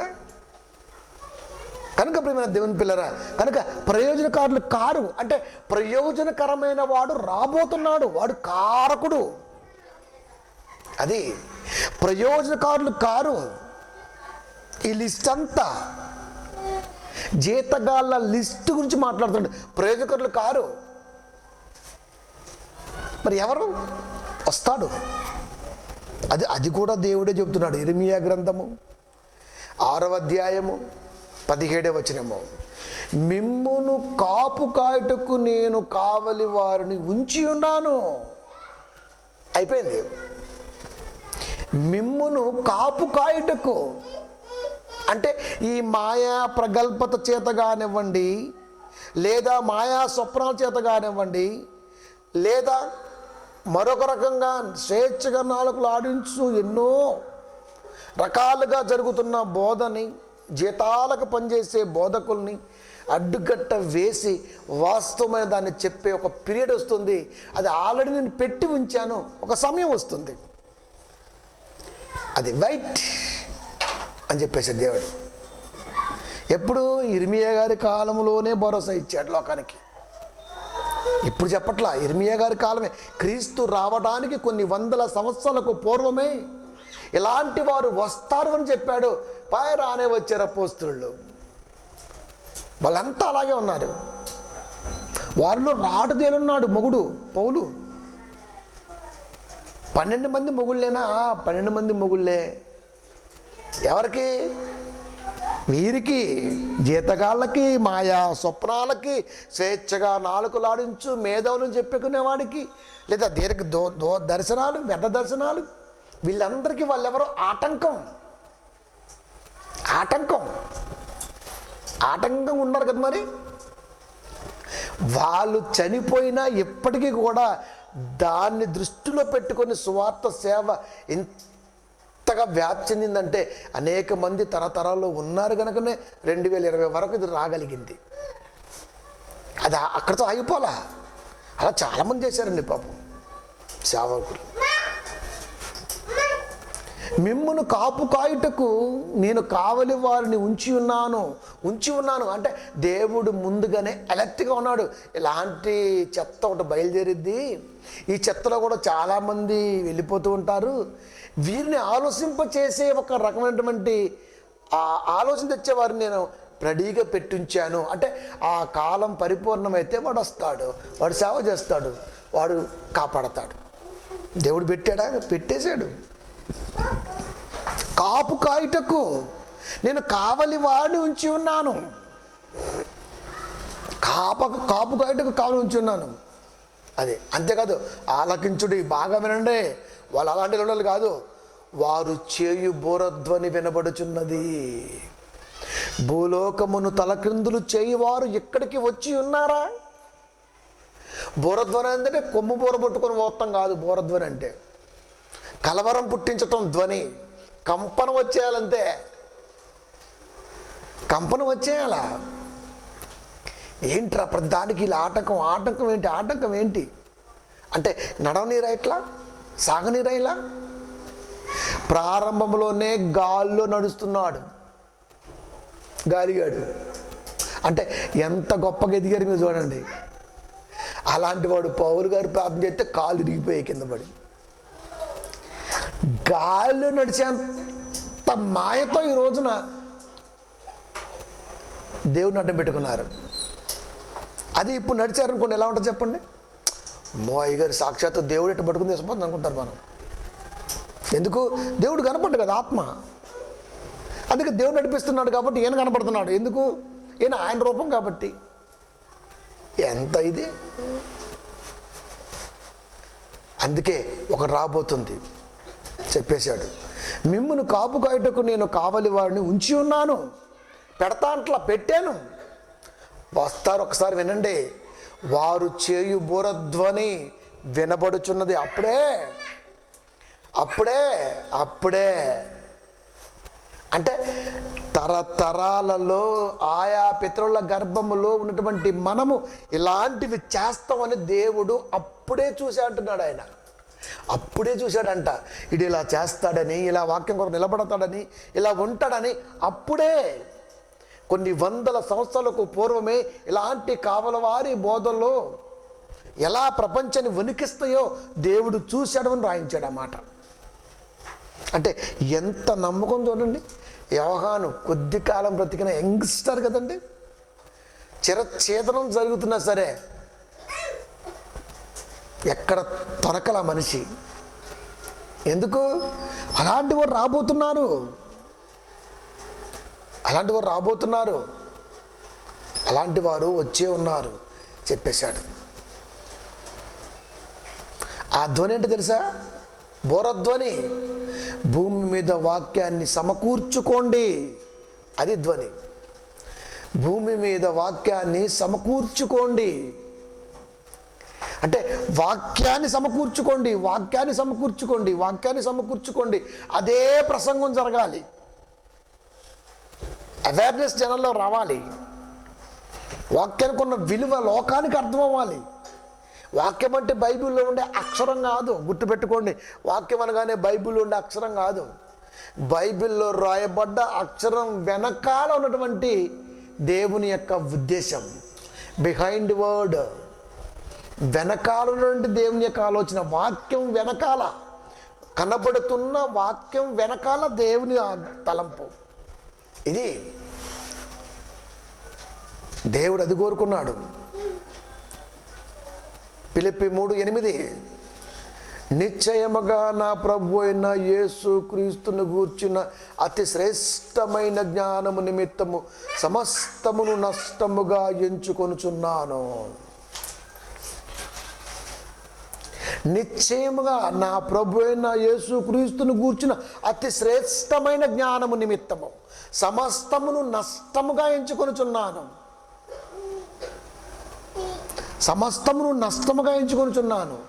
యేసుక్రీస్తు వారి జ్ఞాన నిమిత్తము ప్రతిదీ నా కంటికి చాలా చిన్నగా కనబడుతుంది. అది నష్టముగా ఎంచుకొనుచున్నాను అంటే దీనికంటే బెస్ట్ ఇంకొకటి లేదా అంటే ఇంకొకటి లేదు. ప్రతిదీ అదే ముందు. వాక్యానికంటే గొప్పదేమని చెప్పండి? వాక్యానికంటే వాక్యం ఎంత విలువైంది? లోకములో కనబడే ప్రతి ఆనిముత్యం కంటే వాక్యం చాలా గొప్పది. ఇది క్రైస్తవులు గుర్తెరిగితే బాగుంటుంది. అది రేంజ్ రోవర్ కారులో వచ్చి వాక్యం చెప్పామంటే అసలు ఆ రేంజే వేరుండాలి. వచ్చిన కాడ నుంచి బల్లే బల్లే అని ఎగిరిచ్చామనుకో ఏం బాగుంటుంది చెప్పండి? ఏమండి, ఎలా ఉంటుంది అది? ఎలా ఉంటుంది? బాడీ బాగుండి డెప్ ఇంజిన్ మొత్తం లోపల బోట్లు కొట్టుకుంటూ ఉంటుంది. ఒక రేంజ్లో వచ్చామంటే ఎలా ఉండాలి వాక్యం? రేంజ్ చూపించాల్సింది ఇది కాదు. ఇది చూపించామంటే దీనికంటే గొప్పది ఏదో ఒకటి చూడబోతున్నాం అని నేర్పాలి. అది చెబుతున్నాడు పౌలు గారు. నిశ్చయముగా నా ప్రభు అయిన యేసుక్రీస్తుని గూర్చిన అతి శ్రేష్టమైన జ్ఞానము నిమిత్తము సమస్తమును నష్టముగా ఎంచుకొనుచున్నాను. ఇది ధ్వని. వాక్యం సమకూర్చుకోండి, వాక్యం సమకూర్చుకోండి, వాక్యం వాక్యం వాక్యం సమకూర్చుకోండి. ఎందుకు? యేసుక్రీస్తు వారు కూడా వెళ్తూ వెళ్ళిపోతూ 17 నేను వారికి నీ వాక్యం ఇచ్చి ఉన్నాను. యోహాను సువార్త. నేను వారికి నీ వాక్యం ఇచ్చి ఉన్నాను. యేసుక్రీస్తు వారి అతి శ్రేష్టమైన జ్ఞానం అది. ప్రభు అయిన యేసుక్రీస్తును గూర్చిన, అంటే ఆయన గురించి నాకు తెలియాలి అంటే అతి శ్రేష్టమైన జ్ఞానం నాకు కావాలి. కాబట్టి నాకున్నది అంతా నష్టముగా ఎంచుకొనుచున్నాను. ఆయన గూర్చిన జ్ఞానం అంటే యేసు అనే ఆయన వెనకాల ఏముంది, అది బిహైండ్ ఆఫ్ వర్డ్. అదే చెప్తుంది, వెనకాల ఏముంది? యేసుక్రీస్తు అనే ఆయన వాక్య రూపంగా ఉన్న ఆయన వెనకాల ఏముంది? ఆ వాక్యం వెనకాల ఏముంది? ఆ వాక్యం వెనకాల ఏముందండి? ఆ వాక్యం వెనకాల త్యాగం ఉంది, ఆ వాక్యం వెనకాల ప్రేమ ఉంది, ఆ వాక్యం వెనకాల కనికరం ఉంది, ఆ వాక్యం వెనకాల ఆత్మ ఫలాలు ఉన్నవి. ఇవన్నీ మాకు పొలాల్లో నాట్లేసే వాళ్ళకు కూడా తెలుసు. ఇవి కాదు మాకు చెప్పాల్సింది. ఇది చెప్పటం ఏముంది? ఇది తెలియదు. ఎవరు తెలియదు? ఇవన్నీ ప్రాథమిక సూత్రాలు, మూలోపదేశాలు మాని. అది మూలోపదేశాలు ఫస్ట్ మాను. ఇంతకుమించి ఏం చెప్ప? యేసుక్రీస్తు అనగానే ముందు మైకిస్తే చాలు. ఇంకా కరుణామయుడు, అబ్బో ఇప్పుడే చెప్పిండే, ఓహో ఆయన కరుణామయుడు అనమాట. ఓకే అంటే ఇప్పుడు దాకా లోకానికి తెలీదా? యేసుక్రీస్తు వారు కరుణామయుడని ఇప్పుడు దాకా లోకానికి తెలీదా? తెలిసినప్పుడు ఆ పదంతో నీకేం పనిరా? ఆయన కూర్చుని ఉపదేశం అందిస్తే ఆ ఉపదేశముల్లో ఇంక్లూడింగ్ అర్థం కావాల్సిన తాత్పర్యం ఏదన్నా ఉంది అంటే అది కరుణామయుడు అని జనాలకు అర్థం అవ్వాలి. నువ్వు చెప్పటం ఏంటి? ప్రియమైన దేవుడు, అది దాని వెనకాల ఏముంది? అది పౌలు గారు దాని మీద దృష్టి పెట్టారు. అక్కడ చెబుతున్నాడు, నిశ్చయముగా నా ప్రభు అయిన యేసుక్రీస్తును గూర్చిన అతి శ్రేష్టమైన జ్ఞానము నిమిత్తము. అంటే యేసుక్రీస్తు వారిని గూర్చినటువంటి అతి శ్రేష్టమైన జ్ఞానం ఎక్కడుందయ్యా అంటే వాక్యం వెనకాల ఉంది. రాయబడిన వాక్యం వెనకాల ఉంది. ఇది ఎవరికి అర్థమవుద్ది? జీతగాళ్ళకి అర్థం కాదు. అది జీతగాళ్ళకి అర్థం కాదు. అది ఇప్పుడు యేసుక్రీస్తు గురించి ఎవరు చెప్పినా కొత్తగా ఏం కనబడుతుంది మనకి? అంతే, వచ్చాడు, నరుడుగా వచ్చాడు, నరరూపిగా లోకంలో ఉన్నాడు, మనుషు కుమారుడుగా ఉన్నాడు, దేవుడిగా కొంతమంది ఒప్పుకోరు, కొంతమంది ఒప్పుకుంటారు. తకలో మిగలు చాలా కథలు ఉన్నాయి, అది వేరే విషయం. ఇంకా ఎన్నో ఉన్నాయి. చాలా మంచివాడు, ప్రవక్త, ఎన్నో మాటలు చెప్పాడు, అయిపోయింది. వాటి వెనకాలేంటి? అది నాకు తెలియాలి అని తనకున్నది సమస్తము కూడా జ్ఞానము నిమిత్తము ఖర్చు పెట్టినటువంటి వ్యక్తి ఆయన. అది ప్రారంభ శతాబ్ద కాలంలో వాక్యం వెదజల్లబట్టడానికి పునాది వేశాడు పౌలు గారు పరిశుద్ధాత్మ ప్రేరణతో. ఆ పునాది బలపడాలి. సంవత్సరం 2020 వచ్చేసరికి మొత్తం నిర్వీర్యం అయిపోయింది. మళ్ళా కట్టాలి. 100 ఏళ్ళకే ఉంటుంది బిల్డింగ్. తర్వాత అదే ల్యాండ్ ఉంటుంది. మళ్ళా పుట్టింగ్లన్నీ పేకాలి, కొత్తగా రీకన్స్ట్రక్షన్ జరగాలి. అది కోరుకున్నాడు దేవుడు. రీకన్స్ట్రక్షన్ జరిగి తీరాలి. అలా జరిగిస్తుంటే సహజంగా మనకి అవో ఇవో ఏవో అంటూ ఉంటారు సహజంగా. అవన్నీ కామనం. ఎందుకంటే వాడు వ్యాపారం చేస్తున్నాడు, అది దుర్వ్యాపారం అని దేవుడు అన్నాడు, అది మనం చెబుతాం. వాడి దారిలోకి పోకపోతే వాడు దండయాత్ర చేస్తాడు. దండయాత్ర చేస్తే భరించేంత గొప్పోలుగా మన లోకంలో ఉండాలి అంటే మన దగ్గర కూడా దండిగా మనీ ఉండాలి. అంతే కదండి. మరి minus into minus is equal to plus. వాడి దగ్గర డబ్బు ఉంది, మన దగ్గర డబ్బు ఉందనుకో, కొట్టామనుకో, ఇంటూ అంటే కొట్టుకోవటం అంతే. హెచ్చవేత కొట్టుకోవటం ప్లస్ అయిపోద్ది అంతే, తొలగిపోతాడు అంతే, మనలోకి వచ్చి కూర్చుంటాడు. వాడి దగ్గర డబ్బు ఉంది, మన దగ్గర మంచితనం ఉంది అనుకో, చల్లదు. Minus into plus is equal to minus అంతే. అంటే దేన్ని దానితోనే కొట్టాలి అంతే. వజ్రాన్ని వజ్రంతో పోయాలి అంతే. ములుని ములుతో తీయాలి అంటే. కాలంలో సువార్తలో సాతాను తీసుకున్న మార్పుకు చెక్కు పెట్టకపోతే ఈ జీతగాళ్ళ బోధ అన్నది ప్రపంచం మొత్తం ఈదేస్తుంది, ఈనేస్తుంది. చెక్కు పెట్టాల్సిందే. చెక్కు పెట్టకపోతే మనం బ్రతికున్న చనిపోయిన వరకు లెక్క దేవుడి దృష్టిలో. చెక్కు పెట్టే కెపాసిటీ మనకి ఇచ్చినప్పుడు ఆ చెక్కు పెట్టడానికి కావాల్సిన దేవుని అడగవలసిన బాధ్యత మనకుంది. అది అడగాలి. సొలొమోనుకి అన్నీ ఇచ్చాడు, రాజు ఇచ్చాడు, అన్నీ చేశాడు, అన్నీ ఉన్నాయి ఆర్థిక స్థితిగతులు. కానీ ఆయన దగ్గర లేనిది జ్ఞానం. అది అడుక్కున్నాడు, లేనిది అడిగాడు. ఇప్పుడు మనకి జ్ఞానం ఇచ్చాడు, బైబిల్ మీద పట్టిచ్చాడు, వెళ్ళేంత ఓపిక ఇచ్చాడు, ఎవరినైనా ఎదిరించేంత శక్తి సామర్థ్యాలు శారీరకంగా ఆత్మీయంగా ఇచ్చాడు. ఇప్పుడు మనకు కావాల్సింది ఏంటి? Minus money. ఇది ఎందుకు కావాలి? వాడు దాంతోనే కదా విర్రవీగుతున్నాడు. ఇప్పుడు దాంతోనే కొట్టాలి కనుక మనీ కావాల్సిందే. సువార్త కొరకు అది లాస్ట్ మాట 1 పేతురు 4:4. అపరిమితమైన ఆ దుర్వ్యాపారమందు తమతో కూడా మీరు పరిగెత్తకపోయినందుకు వారు ఆశ్చర్యపడుచు మిమ్మును దూషించుచున్నారు. వారి మార్గములోకి నువ్వు వెళ్ళకపోతే నిన్ను దూషిస్తున్నారు. మరి నీ మార్గంలోకి వారిని తెచ్చుకోకపోతే దేవుడు నిన్నేమి అనడా? అపరిమితమైన ఆ దుర్వ్యాపారమందు అంటే అసలు లెక్కలేదు పరిమితం. అంటే ఎంతమంది ఉన్నారో మీరు చూడండి. వ్యాపారం వ్యాపారం వ్యాపారం. తమతో కూడా మీరు పరిగెత్తకపోయినందున అంటే వ్యాపార దూరంతో వాక్య బోధ జరగకపోవటం వలన వాళ్ళు ఏం చేస్తున్నారయ్యా అంటే వాళ్ళ దగ్గర ఉన్నటువంటి అధికారంతో ఏం చేస్తున్నారంటే మీ మీద దూషణకు దిగుతున్నారు. అంటే ఫేస్బుక్లో పోస్టు, వాట్సాప్లో అట్టా ఎట్టా ఎట్టా ఎట్టా, టీవీలో ఎట్టా అట్టా అట్టా. అదేమంటే కాయలున్న చెట్టుకి రాళ్ళు. మనకేమనిపించింది? నిజమే అనిపించింది. కాయలున్న చెట్టుకే రాళ్ళు. సామెతను ఎలా మలిచాడు? మన దగ్గర దేవుని కృప ఉన్నారు కాబట్టి వీళ్ళు వాడలేకపోతున్నారు. అది కానీ ఆ కాయలు గన్నేరు కాయలైతే ఎవడైనా సరే అల్లేస్తాడా? అండి పిచ్చోడు కూడా ఏడు దాని మీద చెయ్యి. ఎందుకు? కాయలున్న చెట్టే కానీ ఏ కాయలు అవి? పనికిరాని కాయలు, గన్నేరు కాయలు. యాప పండ్లు బాగా కాస్తాయి ఎండాకాలం సీజన్లో. ఎవడైనా యాపకి రాలేతాడండి? వేయడు. ఎందుకు? అన్ని కాయలు పనికొచ్చేవి కావు. అది కాయలు చెట్టుకి రాలేస్తా అంటారు. ఏ కాయలు చెప్పడు. మరి ఏ కాయలు చెప్పడు. మళ్ళీ ఏ కాయలు చెప్పు? ఏ కాయలు ఎవడెత్తున్నాడు రాళ్ళు?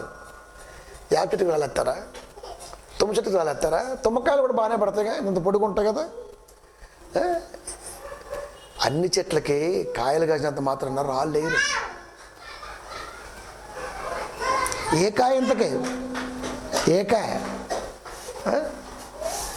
నీది ఖచ్చితంగా గన్నేరుకాయ ఉంటుంది. పచ్చపచ్చగా బాదం కాయలాగా ఉంటుంది. సేమ్ బాదం కాయలాగా ఉంటుందండి గన్నేరుకాయ. అది కూడా చాలా గట్టిగా ఉంటుంది. కొట్టి తింటారు చచ్చిపోవడానికి. ఇప్పుడు లేవులేని అంతరించిపోయి ఉంటే మక్కపేటలో బాగున్నాయి ఒకప్పుడు, మరి ఇప్పుడు లేవు తెలియదు నాకు. ఏమండి సేమ్ బాదం కాయలాగా ఉంటుంది. అది కూడా గన్నేరుకాయ బాదంకాయ ఒకేలాగా ఉంటుంది. దాన్ని కూడా రాయితోనే పగలగొట్టాలి, దీంతో కూడా రాయితోనే పగలగొట్టాలి. అది బ్రహ్మజోడు చెట్టు, మరి దానికి కూడా బాగానే కాయలు ఉంటాయి. ఎవరైనా రాజేస్తాడు దానికి? పడేయటం. దేనికి రాలేస్తారు రా? దేనికి వెళ్ళొస్తారు? మామిడికాయ. మామిడికాయ అయితే కాపలా ఉంటాడు రా, పనికొచ్చేది కాబట్టి కాపలా ఉంటాడు. మామిడి చెట్టు పనికొచ్చింది, కాపలా ఉంటాడు. చుట్టూ ఫెన్సింగ్ వేస్తాడు. ఒక చెట్టు ఉంటే కాపలా ఆండ్రే ఉంటాడు. అందుకే కావలించి ఉన్నాను. నీ ప్రతి మాటకి బ్రేక్ అవుద్ది. అది లోకములో సామెతలు వేసిన వాడు కరెక్ట్గా ముందు వెనక ఆలోచించకుండా వచ్చి ఉంటుంది. అది ఏ కాలు చెప్పమనంటే ఎవ్వడూ చెప్పడండి, ఇదే చెప్తారు. అండి చెట్టున్న కాయలున్న చెట్టుకి రాళ్ళు పడుతుంటే ఏ కాయ అని ఒక్కడు కూడా ఆలోచించడం. పోనీ వాడు చెప్పడం. తరతరాలుగా ఈ కాయల చెట్టుకి రాళ్ళు, కాయలున్న చెట్టుకి రాళ్ళు, చిన్న బ్రాంచ్ విని విని చిన్నతనం వచ్చేసింది మళ్ళీ వెళ్ళాక. కనుక ప్రియమైన దేవుని పిల్లారా, ప్రతి మాట వెనకాల కూడా నకిలీ ఉంటుంది, గుర్తుపెట్టుకోండి. అందుకే అపరిమితమైన ఆ దుర్వ్యాపారం ఉంది. అంటే సువార్తని వ్యాపారములో మలిచిన తీరు అద్భుతం, ఆశ్చర్యం. దుర్వ్యాపారమందు తమతో కూడా మీరు పరిగెత్తకపోయినందున వారు ఆశ్చర్యపడుచు, ఇదేంట్రా 4 రాళ్ళు వెనకాల వేసుకోవాలి కదా, ఎందుకు? ఒక్క రాయి సరిపోద్ది కదండి, ఎందుకు? తలాపుని రాస్తారు కదండి, తలాపుని ఉంటుంది, ఒక రాయి ఉంటుంది. అది చచ్చినోడికి ఒక్కటే రాయి ఉంటుంది. అది సమాధికి ఒక్కటే రాయి, 4 రాళ్ళు ఎందుకుంటాయి? సామెత కూడా కరెక్ట్గా లేదప్ప. 4 రాళ్ళు వెనకాల వేసుకుంటే బరువు ఎక్కువైద్ది. అందుకే ఒక్క రాయి ముందు పెడతారు, తల ముందు. ఎందుకు? నీ బయోడేటా మొత్తం తెలిసిపోద్ది అక్కడ. ఆ రాయి చెప్పిద్ది. ఆ ఒక్క రాయి సంపాదించుకోరా మంచిగా, 4 రాళ్ళు ఎందుకురా?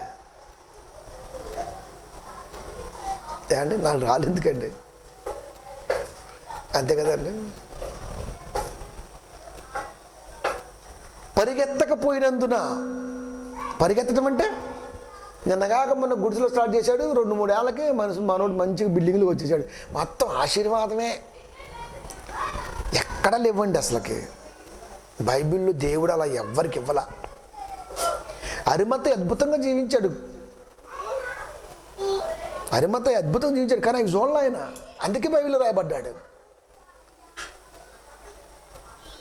మంచి వ్యాపారం, ఎటువంటి దుర్వ్యాపారం అన్న తలంపు లేకుండా యోబు గారు చేశారు భూమి మీద వ్యాపారం. యోబు గారు వర్తనుడు, వ్యాపారవేత్త. మరి ఆయన కూడా బాగానే బతికాడు. ప్రియమైన దేవుని పిల్లారా, అంటే వారు అవి చూడలేదు అంటే అవి చూడలేదు. అంటే అంత షార్ట్ పీరియడ్లో మీరు డెవలప్ అవ్వాలి. మందు కొంపలు అయితే బాగా డెవలప్ అవుతారు. మరి మనం ఆర్చం కదా. మరి అది ఆశ్చర్యపడుచు మిమ్మును దూషించుచున్నారు. సత్యాన్ని, మిమ్మును అంటే సత్యాన్ని చేతబట్టుకున్న వారిని మిమ్మును దూషిస్తున్నారంటే నన్ను అంటున్నారు అని అర్థం. అది చదువుతున్నాడు దేవుడు. నన్ను అంటున్నారు, వాళ్ళు నన్ను అంటున్నారు. మిమ్మల్ని దూషిస్తున్నారంటే నన్ను అంటున్నారు. ప్రియమైన దేవుని పిల్లరా, మనల్ని దూషించేవారు ఎవరయ్యా అంటే వీరు వ్యాపారములో రాటు దేలినటువంటి వారు. స్వార్థ వ్యాపారములో వీళ్ళు స్పెషలిస్టులు. రాటు తేలటం, అది ఎలా సంపాదించుకుందాం, ఏం చేద్దాం, అలా చేద్దాం, ఇలా చేద్దాం, అలా చేద్దాం. స్వార్థ ఎప్పటికీ బిజినెస్ కాదు.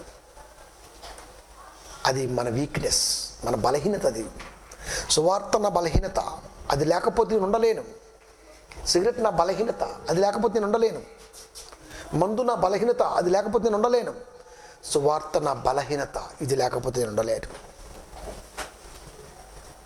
ఇప్పుడు సిగరెట్ పెట్టి మీద ఉంటుంది స్మోక్ స్కిల్స్. తాగితే సస్తావు, తాగితే సస్తావు, తాగితే చస్తావు అది చెబుతుంది. తాగితే చస్తావని వాక్యం చెబుతుంది. అది సత్య సంబంధమైనటువంటి వాక్యాన్ని కాకుండా దుర్వ్యాపార నిమిత్తం ఈ వాక్యాన్ని తాకట్టు పెట్టామనుకో, నువ్వు చస్తావు. తాగితే చస్తావు. సిగరెట్ పెట్టే చెబుతుంది, మనం చెప్పలేమండి. మందే చెబుతుంది ఇంజూరియస్ టు హెల్త్, మనం చెప్పలేమా? మనం చెప్పలేము. మనకి ఏం చెప్పారయ్యా అంటే మనదంతా కూడా శాంతి, సమాధానం, peace and joy. Peace and joy, అది పీస్ అయిపోతాం. అది పీస్ అండ్ జాయ్ మనం నేర్పారు. దీని వెనకాల ఏముంది? అదే చెప్తుంటా ఎప్పుడు, ఆ వాక్యం వెనకాల ఏముంది? పీస్ అండ్ జాయ్ వెనకాల అనే వాక్యం వెనకాల ఏముంది? వెనకాల ఏముంది? అదే దీన్ని తక్కువ చేసినా, దీన్ని వ్యాపారం చేసినా నువ్వు చస్తావు అని చెప్పాలి. అప్పుడు వాడు ఆశ్చర్యపడతాడు. అవునా, అవునా, అవును, అవును. కనుక వాక్యము పరిగెత్తుతుంది. పరిగెడుతున్న వాక్యము సత్యం. అది 7:24 ప్రసంగి. సత్యం అది. వాక్యము లోతుల్లో ఉంది, బహువేగంగా పరిగెడుతుంది. ఇక్కడ దుర్వ్యాపారం పరిగెడుతుంది. చూసారా? అంటే అసత్యం పరిగెడుతుంది సత్యంతో సమానంగా. నీ వాక్యం బహు వేగముగా పరిగెత్తుతుంది. అంతేకాదు నీ వాక్యము కానిది కూడా బహు వేగముగానే పరిగెత్తుతుంది. కానీ ఇదే ముందు ఉంది కదా, మరి ఇదే ముందు ఉంది. ఇది ఎందుకు ముందుంది? ఇది డ్రగ్ వాడుతుంది కాబట్టి ముందుంది. డ్రగ్ ఆడేవాడికి అవసరం తెలియదు, వాడు ఇంక ఉరుగుతూనే ఉంటాడు. అందుకే చాలామంది అథ్లెటిక్స్లో పట్టుబడుతూ ఉంటారు. రన్నర్స్లో కానివ్వండి, బాక్సింగ్లో కానివ్వండి, వీళ్ళంతా కూడా డ్రగ్ నార్కో టెస్ట్ చేస్తే దాంట్లో బయటపడుతున్నారు. మొన్న ఒలింపిక్స్లో వీళ్ళు డ్రగ్ వాడారు. వాడినప్పుడు బంగారు పథకం ఇచ్చి సన్మానించారు. తర్వాత వాళ్ళ మీదకి అపరాధాలు వస్తే వాటిని వెనక్కి లాక్కొని నార్కో టెస్ట్కి పంపిస్తే డ్రగ్ వాడాడు. డ్రగ్ వాడబట్టే ఆయాసం తెలియలా. అది 13 సెకండ్లు 200 మీటర్లు ఉరికాడు. బాబాయ్ ఈడు చాలా డేంజర్. బోల్ట్ గడి కంటే ఘోరంగా ఉన్నాడు ఈడు. సింహమే అనుకుంటే సింహానికంటే గ్రేట్ బోల్ట్ కంటే ఈడు. దీన్ని ఉరికిచ్చింది ఎవరు? మత్తో దురాలోచన. అదే అసత్యం ఎక్కువ ప్రయాణం చేస్తుంది. ఎందుకంటే దాని దగ్గర డబ్బులు బాగున్నాయి. అది సభలు పెడుతుంది, మీటింగ్లు చేస్తుంది, జనాన్ని కూడగడుతుంది, ఒక చుట్టుపక్కల భయానక క్రియేటివిటీ చేస్తుంది. అయ్యో ఇంక మనం చర్చి పెడితే ఇంకా మనం ఎట్లా మన దగ్గరికి వెళ్తారు బాబు, ఒక క్రియేటివిటీ. దేవుడు ఉన్నాడు అని ఒక నమ్మకంతో పెట్టామనుకోండి, సభ కానీ, సంఘం కానీ, సువార్త ప్రయాణం కానీ, సువార్త మీద అనగా సత్యం మీద దృష్టి కానీ, విజయం వీరిది అవుతుంది. ఫస్ట్ అదే కదండి. ఎలక్షన్లో కూడా చూడండి మీరు, మా దగ్గర ఎంతమంది ఉన్నారు అంతా ఎంత ఓం డామ్ డమ్ డిష్ అని వస్తుంటుంది. చివరికి ఏమీ ఉండదు. ఎందుకు? ఒక భయానకం. ఎగ్జిట్ పోల్స్, సర్వే, పలానా కేంద్రం వాళ్ళు చేశారు, పలానా వాళ్ళు చేశారు, పలానా పేరున్న సంస్థ చేసింది, మొత్తం ఈ పార్టీకి అనుకూలం. ఒక దంపుడు, మిగతా వాళ్ళకి చెమటలు పట్టేస్తుంటాయి. ప్రజలంతా అరే అందరూ అట్టే ఉంటే మనం ఏం చేస్తారు భయ్, మనం కూడా అటే వేస్తారు. ఇది ఒక ట్రిక్. సువార్త సభలు కూడా పెట్టినప్పుడు హంగామాగా క్రియేట్ చేసి బాగా హోరెత్తిస్తే చుట్టుపక్కల సత్యవాక్యం చెప్పే వాళ్ళు కంగు తిని సువార్త కొరకు ముందుకు రాకుండా వాళ్ళు కూడా సప్పడిపోతారు. ఇది సాతాను అణిచివేత దృక్పథం.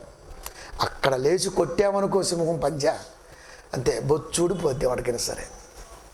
అంతే కదండి. మరి ఉన్న దాంట్లో చిన్న సమ పెట్టి వాక్యంతో గట్టి కొట్టామనుకోండి, కథం బజ్జంటది పరిస్థితి.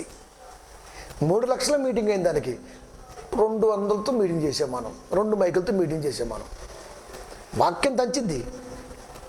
అదే చెప్తున్నాడు దేవుడు కూడా, అదే మాట పలికిస్తున్నాడు. మిమ్మును కాపు కాయటకు నేను వారిని కావలిగా ఉంచితేనే వాళ్ళు వస్తారు, బోరధ్వని చేస్తారు, సువార్త గొప్పతనం తెలియజేస్తారు. చెమటలు పడతాయి అసత్య బోధకులకి, అసత్యాన్ని లోకంలోకి తీసుకెళ్లేవాడికి. వీరు కావాలన్నాడు దేవుడు. ఎవరు? జీతగాళ్ళ బోధన అణిచేవాడు కావాలి నాకు. తక్కువ మంది ఉన్నారు లోకంలో. అది కనుక ఇది కూడా ముందే మనం ఇది కూడా దృష్టి పెట్టుకోవాలి.